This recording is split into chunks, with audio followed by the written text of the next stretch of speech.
ఒక్క మాట నేను మీకు చేసే విజ్ఞప్తి, ఇవాళ రేవంత్ రెడ్డి గారు, కాంగ్రెస్ ప్రభుత్వం, రాహుల్ గాంధీ వాళ్ళు ఏమనుకుంటున్నారంటే జూబ్లీ హిల్స్ ప్రజల అమాయకులు ఆఖరికి వచ్చి షేక్పేట బస్తీలల్లా, షేక్పేట విలేజ్లా, ఇంకా మిగతా రేమత్ నగర్లా, బోరబండల ఆడ ఈడ మేము మొత్తం దోసుకొని సంపాదించిన పైసలు విదజల్లితే పైసలు ఇచ్చేస్తే ఓట్లు వేస్తారు అనుకుంటున్నారు.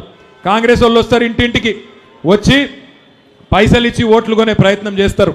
నేను మీ అందరిని ఒకటే రిక్వెస్ట్ చేస్తున్నా, ముఖ్యంగా మా ఆడబిడ్డలు అన్నదమ్ములను రిక్వెస్ట్ చేస్తున్నా, కాంగ్రెస్ వాళ్ళు వచ్చి ఇంటింటికి వచ్చి పైసలు ఇవ్వబోతారు.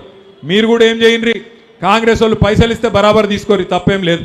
పైసలు వాళ్ళ పైసలేం కాదు, మందిని ముంచి సంపాదించిన పైసలు బరాబర్ తీసుకుంటారా లేదా? కానీ ఓటు ఎవరికేయాలి? ఓటు ఎవరికేయాలి? ఏ గుర్తు?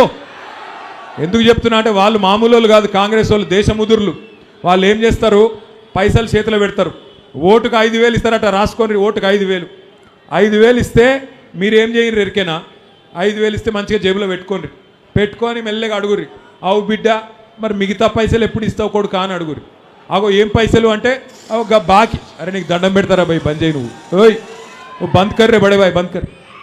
ఇగో గా పైసలు బాకీ, ఎంత బాకీ ఉన్నాడు రాసిరు చూడు. ఒక్కొక్క ఆడబిడ్డకు 24 నెలలకు 2,500 చొప్పున 60,000 బాకీ ఉన్నాడు రేవంత్ రెడ్డి, కాంగ్రెస్ వాళ్ళు.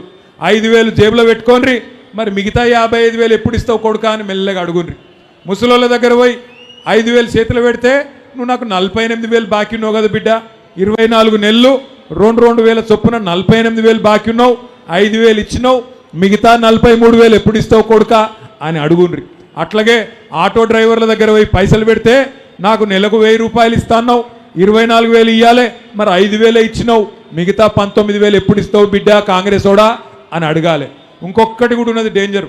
వాళ్ళు ఏం చేస్తారంటే షైజ్ ఆపమంటారు, ప్రమాణం చేయమంటారు. ప్రమాణం చేసుడు తెలుసు కదా, ఇట్లా దేవుని మీద ఒట్టేసి చెప్పమంటారు. మీరు ఏం చేయాలి ఎరికేనా? వాళ్ళు ప్రమాణం చేయమనగానే మీరు కూడా షైజ్ ఆపాలి, నిజాయితీగా షైజ్ ఆపి కళ్ళు మూసుకొని మనసులో తుప్పాలు అనుకోవాలి. లోపల అనుకొని బయటికి వాళ్ళు ఏం చేయమంటే చేయాలి. ఏం తప్పు లేదు, ముళ్ళును ముళ్ళుతోనే తీయాలి, మోసాన్ని మోసంతోనే చేయించాలి, కాంగ్రెస్ ఓడిచ్చే పైసలు తీసుకోవాలి, కేసీఆర్ సార్కు ఓటేసి బ్రహ్మాండంగా గెలిపియాలి మాగంటి సునీతమ్మని. ఏ గుర్తు మనది? కారు గుర్తేనా?